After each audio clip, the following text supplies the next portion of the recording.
বেশিরভাগ ট্রেডাররা ভলিউমের কনসেপ্টটাকে ভুল জানে। তারা ভাবে চার্টে গ্রিন বার বেশি দেখালে বায়ার্সরা হয়তো বেশি অ্যাক্টিভ, আর রেড বার যদি ভলিউমে বেশি দেখায় তাহলে মেবি সেলার্সরা বেশি অ্যাক্টিভ। কিন্তু প্র্যাকটিক্যালি এটা কখনোই পসিবল হতে পারে না। তাহলে সত্যিটা কি, ভলিউম অ্যাকচুয়ালি কিভাবে কাজ করে এবং ভলিউমকে কাজে লাগিয়ে কিভাবে মার্কেট প্রেডিক্ট করা যায় এবং কিভাবে স্ট্র্যাটেজি ইউজ করে তোমরা নিজেরা ট্রেডিং জার্নিতে আরো বেশি প্রফিটেবল হবে, সেটাই আজকে আমরা এই ভিডিওতে পুরোটা ডিসকাস করব।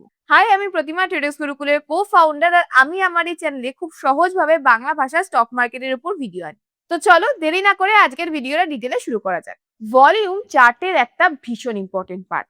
সে তুমি ইন্ট্রাডে করো, সুইং ট্রেডিং করো, ইনভেস্টিং করো বা অপশন ট্রেড করো, তুমি যে কোনো সেগমেন্টে ট্রেড করতে পারো, সব ক্ষেত্রে ভলিউম কিন্তু একটা খুব ইম্পর্টেন্ট রোল প্লে করে। প্রাইস বা ক্যান্ডেল এর পরে যদি খুব ইম্পর্টেন্ট একটা টপিক থাকে সেটা কিন্তু হচ্ছে ভলিউম। আর সেই ইম্পর্টেন্ট ভলিউমেরই 95% লোক ভুল কনসেপ্ট জানে। তারা অ্যাকচুয়ালি জানেই না যে ভলিউমটাকে কিভাবে ইউজ করতে হয়।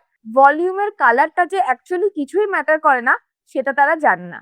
তো আজকের ভিডিওতে সেই ভলিউমকে কিভাবে ইউজ করে তোমরা তোমাদের ইনভেস্টিং এ বা সুইং ট্রেডিং এ বা ইন্ট্রাডেতে যে কোনো ট্রেডিং এর সিস্টেমে আরো বেটার রেজাল্ট পাবে, সেটাই কিন্তু আজকে এন্ড অবধি দেখলে তোমরা বুঝতে পারবে। প্রথমে আমরা আগে বুঝি এই ভলিউমটা কি। ভলিউম হচ্ছে একটা পার্টিকুলার টাইমে ওই স্টকটাতে কতগুলো শেয়ার বেচা কেনা হচ্ছে। তার মানে ধরো 1 ঘন্টার যদি আমি টাইম ফ্রেম রেখেছি, 1 ঘন্টার মধ্যে ওই চার্টে কতগুলো শেয়ার কেনা হলো এবং কতগুলো শেয়ার বিক্রি করা হলো, সেই নাম্বারটাকে আমরা ভলিউম দিয়ে ডিনোট করি। সেটা ডিপেন্ড করছে আমি কোন টাইম ফ্রেমের ক্যান্ডেল চুজ করেছি, সেই টাইম ফ্রেমের আমরা ভলিউম দেখতে পাচ্ছি। তুমি 1 ডেরও ভলিউম দেখতে পারো, 1 উইকেরও দেখতে পারো, 1 মান্থেরও দেখতে পারো, 5 মিনিটসেরও দেখতে পারো। এবার একটা জিনিস ভালো করে বুঝো, প্রত্যেকটা স্টকের নাম্বার অফ শেয়ারস তো ফিক্সড, সেটা তো তুমি নিজে থেকে বাড়াতে পারবে না বা কমাতে পারবে না। এবার তুমি যদি ওই স্টকটার কোনো শেয়ার কিনতে চাও, নিশ্চয়ই কাউকে একটা বিক্রি করতে হবে। আজকে যদি আমি একটা চকলেট কিনতে চাই, দোকানদার যদি বিক্রি না করে আমি কি কিনতে পারবো? যদি ম্যানুফ্যাকচারার আর না তৈরি করে দেয়, যেই দোকানে ধরো যেই জিনিসটা আমি কিনতে যাচ্ছি অবভিয়াসলি তাকে বিক্রি করতে হবে, তাহলে গিয়ে আমি জিনিসটা কিনতে পারবো। তাহলে দুটো কি আলাদা আলাদা নাম্বার হতে পারবে? আমি আজকে যদি একটা ধরো একটা বইয়ের, সাপোজ একটা বইয়ের 10খানায় কপি রেডি হয়েছে, পাবলিশ হয়েছে, 10টাই কপি রয়েছে, এবার আমি কি 15টা কপি কখনো কিনতে পারবো যদি মার্কেটে 15টা নাই থাকে? আজকে যদি মার্কেটে 10টা রেডি হয়, সে 10টা বিক্রি করে, তাহলে গিয়ে আমি 10খানায় কিনতে পারবো। আমি চাইলেই কিন্তু 15টা কিনতে পারবো না, কারণ নাম্বার অফ এখানে কোয়ান্টিটি কিন্তু ফিক্সড হয়ে যাচ্ছে। ঠিক সেই রকমও ভলিউমও কিন্তু সেম, যতগুলো একজন বিক্রি করছে ততগুলোই কিন্তু একজন কিনতে পারছে। তো এই যে কনসেপ্ট যে এখানে বায়াররা বেশি আছে বা এখানে সেলাররা বেশি রয়েছে, এটা কিন্তু পুরোই ভুল কনসেপ্ট। কেন, বায়ার এবং সেলার দুজনে ইকুয়াল অ্যামাউন্টে সবসময় থাকবে। যে যতগুলো বিক্রি করবে আর একজন লোক কতগুলো কিনবে, ইকুয়াল নাম্বার সবসময় হতেই হবে। এবার আমরা বুঝি যে ভলিউমটা অ্যাকচুয়ালি কিভাবে কাউন্ট হয়। সাপোজ একজন একটা শেয়ার বিক্রি করলো, আর একজন ওই একটা শেয়ার কিনে নিল, তাহলে তোমরা কমেন্ট সেকশনে জানাও যে কতগুলো ওখানে ভলিউম রয়েছে। এ একটা বিক্রি করলো, এ একটা কিনে নিল, তাহলে ভলিউম কত? ভলিউম কি 2? না, ভলিউম কখনোই 2 হবে না। একজন একটা বিক্রি করলো, একজন একটা কিনলো, তখন সেখানে গিয়ে ভলিউম হচ্ছে 1।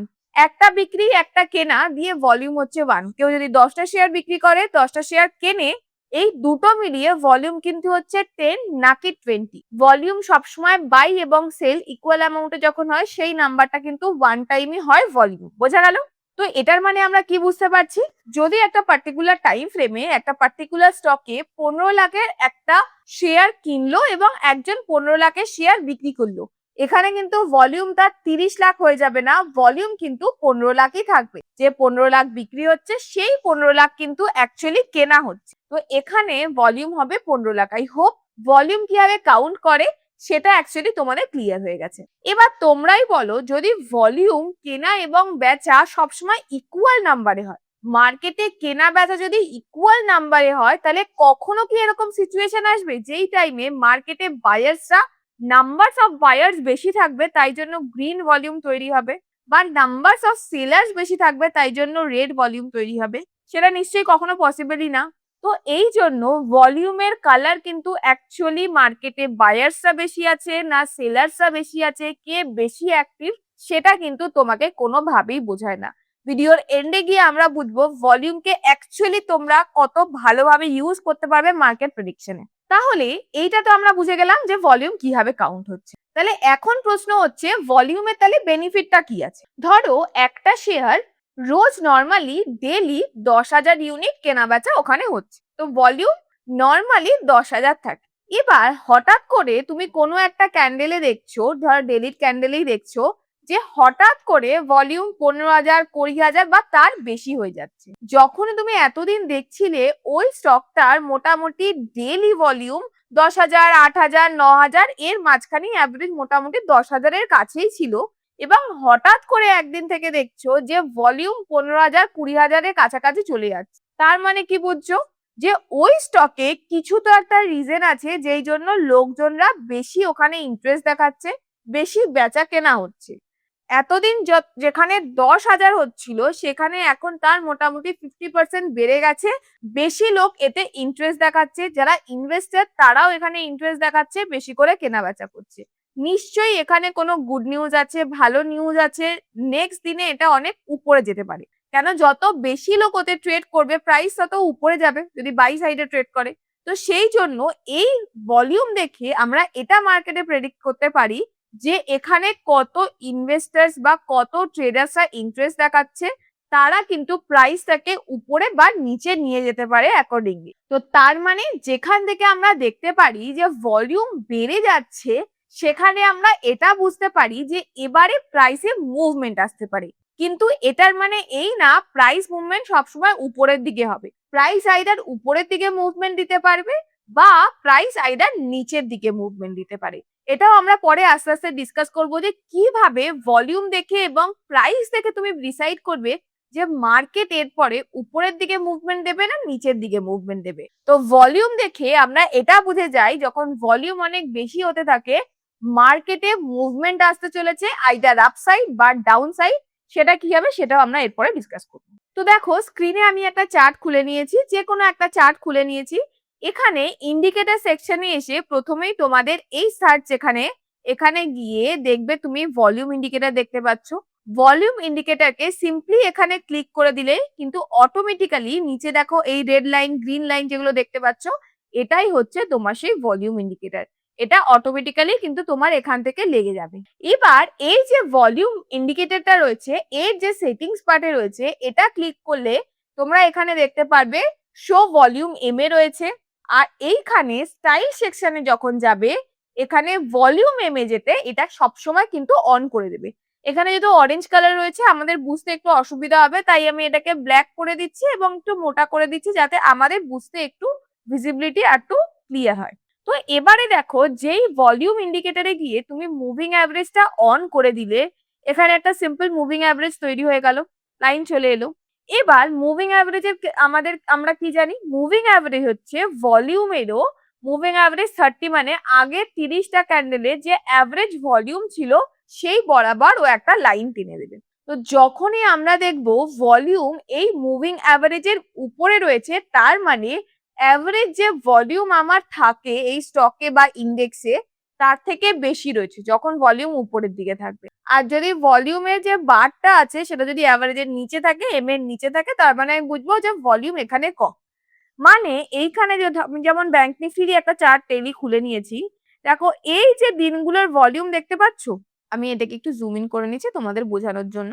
এই দেখো এই যে ব্ল্যাক লাইনের নিচে এই দিনগুলোর ভলিউম গুলো দেখো রোজ কিন্তু এই লাইনের নিচে রয়েছে 274 মিলিয়ন, 267 মিলিয়ন।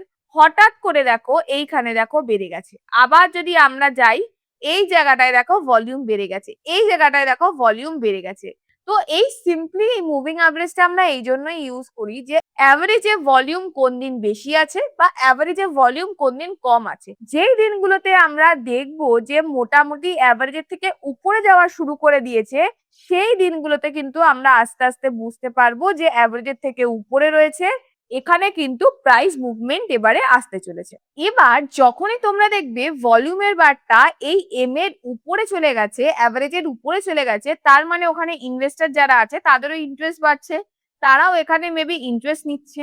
এবার আমরা বুঝবো এই ভলিউম এবং প্রাইস দেখে তোমরা কিভাবে বুঝবে যে মার্কেটে মুভমেন্ট এখন কোন দিকে হতে চলেছে। তো মেইনলি এই ভলিউম এবং প্রাইস এইগুলো দেখে মার্কেটে আমরা 4টে সিনারিও প্রেডিক্ট করতে পারি, বা যেই 4টে সিনারিও দিয়ে তুমি তোমার যে কোনো ট্রেডিং স্টাইলকে আরো বেশি ইমপ্রুভ করতে পারো। ফার্স্ট যেটা আসছে সেটা যখন আমরা দেখব প্রাইসও উপরের দিকে যাচ্ছে এবং তার সাথে সাথে ভলিউম যে ক্যান্ডেল গুলো আছে সেগুলো অ্যাভারেজের থেকে আস্তে আস্তে উপরের দিকে যাওয়া শুরু করছে। যখন প্রাইস উপরের দিকে যাবে এবং ভলিউমও উপরের দিকে যাবে, মানে এখানে প্রাইস গ্রিন ক্যান্ডেল তৈরি করবে বা কোনো এরকম বুলিশ ক্যান্ডেলস্টিক তুমি দেখবে, এই টাইপের যখনই দেখবে তার মানে মার্কেট কিন্তু সেখান থেকে আপসাইডে মুভ দিতে পারবে। সেই ট্রেন্ডটাকে আমরা বলি স্ট্রং বুলিশ ট্রেন্ড।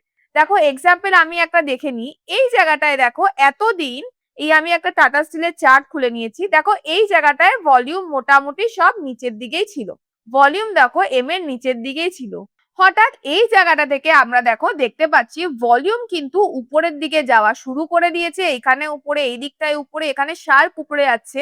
আর তার সাথে সাথে তুমি জাস্ট সিম্পলি এইটা দেখতে থাকো যে প্রাইসও কি করে শার্প আপসাইডে কিভাবে মুভ দিচ্ছে, মোটামুটি 42% আপসাইডে মুভ দিয়েছে। তো তার মানে যখন আমি দেখবো প্রাইসে উপরের দিকে কিছু দেখাচ্ছে, গ্রিন ক্যান্ডেল তৈরি হচ্ছে, কোনো স্ট্রেংথ ক্যান্ডেল তৈরি হচ্ছে গ্রিন, এবং তার সাথে সাথে ভলিউমও উপরের দিকে রয়েছে অ্যাভারেজের, এই দুটোর কম্বিনেশন মানে আমরা বুঝবো যে এখন কিন্তু স্ট্রং বুলিশ ট্রেন্ড আসতে চলেছে। এবারে আমরা বুঝি স্ট্রং বিয়ারিশ ট্রেন্ড কখন বুঝবে। বিয়ারিশ ট্রেন্ড স্ট্রং মানে সেই টাইমেও আমরা দেখবো এই জায়গাটায় দেখো, যেই টাইমে ভলিউম আবার আমরা অ্যাভারেজের উপরে দেখতে থাকবো এবং তার সাথে সাথে আমি দেখবো যে এইখানে প্রাইস নিচের দিকে আসছে, মানে প্রাইস আমি দেখছি নিচের দিকে অলরেডি আসছে, কোনো ভালো বিয়ারিশ রেড ক্যান্ডেল তৈরি হয়েছে, বা এখানে কোনো এরকম তুমি ইন্ডিকেটরের থ্রুতে দেখতে পাচ্ছ যেখানে এটা ডিনোট করছে যে মার্কেট নিচের দিকে আসতে চলেছে, এবং তার সাথে তুমি দেখতে চাচ্ছ যে ভলিউমও অ্যাভারেজের থেকে উপরে রয়েছে, তার মানে প্রাইসও এখন নিচের দিকে আসছে। আর ভলিউম দেখে তুমি এটা বুঝতে পারছো যে এখানে অনেক বেশি ইনভেস্টার্সরা কিন্তু অলরেডি রয়েছে মার্কেটকে নিচের দিকে নিয়ে আসার জন্য। তো যখন প্রাইস নিচের দিকে আসবে এবং ভলিউম উপরের দিকে যাবে, সেটা দেখে আমরা বুঝতে পারবো যে মার্কেটে একটা শার্প ডাউন ট্রেন্ড আসতে পারে। এই দুটো জিনিস বোঝা গেল, শার্প আপ ট্রেন্ড এবং শার্প ডাউন ট্রেন্ড, এই দুটো আমরা বুঝে গেলাম। যখন প্রাইস উপরের দিকে, ভলিউমও অ্যাভারেজের থেকে উপরের দিকে থাকবে, তখন মার্কেটে স্ট্রং আপ ট্রেন্ড আসতে পারে। যখন প্রাইস নিচের দিকে এবং ভলিউম শার্প উপরের দিকে, মানে অ্যাভারেজের উপরের দিকে থাকবে, এই ক্ষেত্রে কিন্তু সেখানে কিন্তু স্ট্রং বিয়ারিশ ট্রেন্ড আসতে পারে।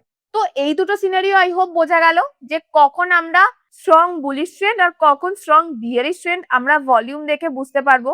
তোমরা যদি এক জায়গাতেও মনে হচ্ছে ডাউট হচ্ছে, আমি বলবো এই জিনিসগুলো নোট ডাউন করে নিতে পারো বা ভিডিওটা আবার রিপিট করতে পারো, কারণ ভিডিওটা খুব ইম্পর্টেন্ট, খুব ছোট ছোট জিনিস আমি চেষ্টা করছি তোমাদেরকে ক্লিয়ার করে দেওয়ার। মনে হলে আরেকবার করে রিপিট দেখো, তাহলে দেখবে আরো বেশি তোমাদের কাছে ক্লিয়ার হয়ে গেছে। থার্ড এবার যেটা বলছি, যেটা তোমাদেরকে ফেক ট্রেড থেকে কিন্তু অনেক বাঁচাবে। ফার্স্ট এবং সেকেন্ডটা কিন্তু তোমাকে ট্রেন্ড বুঝতে হেল্প করবে।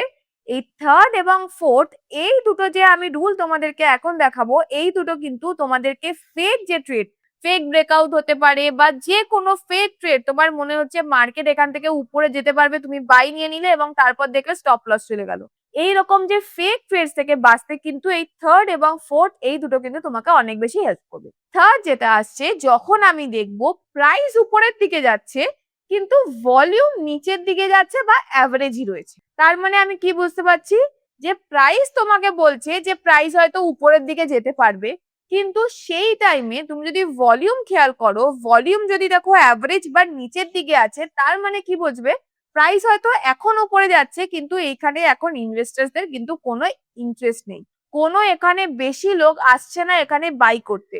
আর যদি বেশি লোক না আসে ওই স্টকটাকে বাই করতে বা সেল করতে, তাহলে কি প্রাইস বেশিক্ষণ উপরে যেতে পারবে? যেতে পারবে না, ও হয়তো তারপরে আবার নিচে চলে আসবে। তো যখন আমরা দেখবো ধরো কোনো একটা তুমি ক্যান্ডেলস্টিক্স এর লজিকে বাই ট্রেড প্ল্যান করছো, সেইখানে অবশ্যই তুমি ভলিউমটা একবার চেক করে নেবে। যখন দেখবে প্রাইস উপরের দিকে আছে কিন্তু ভলিউম নিচের দিকে আসবে, তখন কিন্তু ওয়েট করে যাবে ওখানে বাই ট্রেড নেওয়ার জন্য। কেন এরকম হতে পারে যে তুমি যেই বাই ট্রেড নিলে এবার আস্তে আস্তে প্রাইসটা নিচের দিকে এসে তোমার স্টপ লস দিয়ে দিল। ওটারই একটা এক্সাম্পল তোমাকে দিয়ে দেখাচ্ছি। ঠিক এই জায়গাটায় দেখো প্রাইস, এই জায়গাটা দেখতে পাচ্ছ যে প্রাইস কিন্তু উপরের দিকে আসছে, স্ট্রেন্থ ক্যান্ডেল দেখে আমরা বুঝতে পারছি, কিন্তু ভলিউম দেখো, ভলিউম কিন্তু অ্যাভারেজের নিচে বা অ্যাভারেজের কাছাকাছি রয়েছে। স্টিল কিন্তু এখানে মার্কেট উপরের দিকে যাচ্ছে। তারপরে কি হলো, যারাও ধরো এখানে ট্রেড প্ল্যান করেছিল, এখানে এত বড় একটা রেড ক্যান্ডেল এসে তাদের কিন্তু স্টপ লস হিট হয়ে যাবে এবং তারপরে দেখো মার্কেট কিন্তু শার্প নিচের দিকে চলে গেছে। এবার এই রকম ক্ষেত্রে কি হচ্ছে, তোমরা যদি শুধু প্রাইস দেখে নিজেদের ট্রেড প্ল্যান করো, প্রাইস দেখে হয়তো কোনো একটা স্ট্রেন্থ ক্যান্ডেল দেখে তুমি ভাবছো যে ওখানে এন্ট্রি হতে পারবে এবং ওখানে তুমি এন্ট্রি করে নিলে, তখন তুমি ভলিউম চেক করলে না। যদি তুমি ভলিউম চেক করতে, এটা দেখতে যে ভলিউমটা মুভিং অ্যাভারেজের নিচে বা মুভিং অ্যাভারেজের কাছাকাছি রয়েছে, তুমি বুঝতে পারতে এখানে এখনো ইনভেস্টর সেরকম ইন্টারেস্ট দেখাচ্ছে না, তো একটু ওয়েট করে যাই বা হোল্ডে রাখি, পরে দেখবো। যদি এটা হতো তুমি কিন্তু এই ট্রেড থেকে বেঁচে যেতে। ঠিক এই জায়গাটায় যেটা হলো, এখানে যারা ওয়েট করবে তারা কিন্তু বেঁচে যাবে, আর যারা ভলিউম খেয়াল করবে না, দেখো মার্কেট কিন্তু শার্প নিচের দিকে চলে আসবে। তো এটা তো গেল থার্ড। ফোর্থ হচ্ছে যখন প্রাইস নিচের দিকে আসবে এবং ভলিউমও নিচের দিকে বা অ্যাভারেজের কাছাকাছি থাকবে, সেই টাইমে প্রাইস নিচের দিকে আসছে, ধরো একটা তুমি ভালো কোনো বিয়ারিশ ক্যান্ডেল দেখলে, তার লোয়ার লো হলো, তুমি ভাবছো ওখানে শর্ট ট্রেড প্ল্যান করবে, কিন্তু তার আগে গিয়ে তোমাদের যেটা করা উচিত সেটা হচ্ছে একবার ভলিউম চেক করে নেওয়া উচিত। ভলিউম যদি মুভিং অ্যাভারেজ এর মোটামুটি এম এর কাছাকাছি বা এম এর নিচে থাকে, তার মানে বুঝবে যদিও এখানে বিয়ারিশ ক্যান্ডেল দেখাচ্ছে, কিন্তু এখানে ইনভেস্টার্সরা কিন্তু বেশি এখানে লোকজন নেই ওটাকে শর্ট করে নিচে নিয়ে যাওয়ার মতো। প্রাইসকে নিচে নিয়ে যাওয়ার জন্য ওরকম তো লোকও থাকতে হবে, কিন্তু ওখানে অত লোক নেই, ওখানে অত ভলিউম নেই। তো সেই টাইমে তোমরা ওয়েট করে যেতে পারো আনটিল এন্ড আনলেস ওখানে তুমি ভলিউম দেখছো। তো এই চারটে ভাবে তোমরা কিন্তু মার্কেটকে প্রেডিক্ট করতে পারবে। তোমরা সুইং ট্রেডিং করো, ইনভেস্টিং করো বা ইন্ট্রাডে করো, যে কোনো ট্রেড করো না কেন, এই ভলিউমটাকে, এই কনসেপ্টটাকে কাজে লাগিয়ে তোমরা কিন্তু নিজেদের ট্রেডিং জার্নিটাকে আরো ভালো ইমপ্রুভ করতে পারবে এবং ভালো রেজাল্টও পাবে। আর এই ভলিউমে কিন্তু যারা স্মল ক্যাপে ট্রেড করো, সেই স্মল ক্যাপে কিরকম লিকুইডিটি রয়েছে এগুলো বুঝতেও কিন্তু অনেক বেশি হেল্প করে। আই হোপ আজকের এই ভলিউমের ভিডিওটা তোমরা ভালো করে দেখেছো, কেন আমি চেষ্টা করছি যত ছোট ছোট উপায়, বেশিরভাগ লোকে যেই জিনিসগুলোতে ভুল জানে যে ভলিউম কিভাবে কাউন্ট করতে হয়, ভলিউম কি করে অ্যাকচুয়ালি ইউজ করতে হয়, আমি ম্যাক্সিমাম লোককে জিজ্ঞেস করেছি যারা ভলিউমে বাস রেড ক্যান্ডেল আর গ্রিন ক্যান্ডেল দেখে বলে যে মার্কেটে এখানে বায়ার্সরা বেশি না সেলার্সরা বেশি, তারা অ্যাকচুয়ালি ভলিউমের কনসেপ্টটাই জানে না। আই হোপ আজকের ভিডিওটা দেখে তাদের সবার এই জিনিসটা ক্লিয়ার হয়ে যাবে। আর ভিডিওটা তোমরা যত বেশি লাইক করবে, কমেন্ট করবে, তত কিন্তু আরো বেশি লোকের কাছে পৌঁছে যাবে, যাদের এই মিসকনসেপশনটা রয়েছে তাদেরও কিন্তু এই জিনিসটা ক্লিয়ার হয়ে যাবে। আই হোপ ভিডিওটা ভালো লেগেছে। যদি ভিডিওটা ভালো লাগে অবশ্যই কমেন্ট সেকশনে জানিও, আর বেল বাটনটা ক্লিক করে দিও, সাবস্ক্রাইব করে দিও, যাতে আমার ভিডিওগুলো নেক্সট টাইম তোমাদের কাছে আসে। নয়তো এরকম হতে পারে যে আমার ভিডিও আর কোনোদিন তোমাদের কাছে আসছেই না।